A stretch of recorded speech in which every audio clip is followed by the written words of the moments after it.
কি দেখো বন্ধু, একটা মেয়ে যখন বিয়ে করে তোমার বাড়িতে আসবে বা যখন বিয়ে করে এসেছে, তখন সে নিজের মা বাবা, নিজের ভাই বোন, নিজের প্রিয় বান্ধবী বন্ধুদেরকে ছেড়ে, নিজের প্রিয় বাড়িটাকে ছেড়ে, এমনকি নিজের নামের টাইটেল, নিজের গোত্র, নিজের জাতি সবকিছু ছেড়ে তোমার কাছে আসে। তোমার যে জাত, সে জাতে তাকে চেনা হয়, তোমার নামে তাকে পরিচয় করানো হয়। মাথা তার, কিন্তু তোমার নামে সে সিঁদুর পরে। হাত তার, কিন্তু তোমার নামে সে শাঁখা পরে। হাত তার, কিন্তু তোমার নামে সে মেহেন্দি লাগায়। গর্ব সেই নারীটার হয়, কিন্তু বাচ্চাটা তোমার নামের হয়। এতেই বোঝা যায় একটা নারী একটা পুরুষের জন্য কতটা ত্যাগ করে। আর এত ত্যাগের পরে যখন সেই নারীটাকে এই কথাগুলো শুনতে হয় যে চলে যাও তুমি তোমার বাপের বাড়ি, এখানে তোমার কিছু নেই, যদি তার গায়ে হাত তোলা হয়, যদি তাকে সম্মানের বদলে অযত্ন করা হয়, অপমান করা হয়, তখন সেই নারীটার কতটা কষ্ট হয় একবার ভেবে দেখো তো।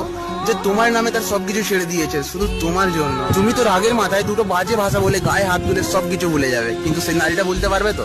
একবার ভেবে দেখো তো। দয়া করে নারীকে সম্মান করতে শেখো। নারী আছে তো জগৎ আছে, নারী আছে তো মা আছে, নারী আছে তো বাড়িতে মা লক্ষ্মী আছে।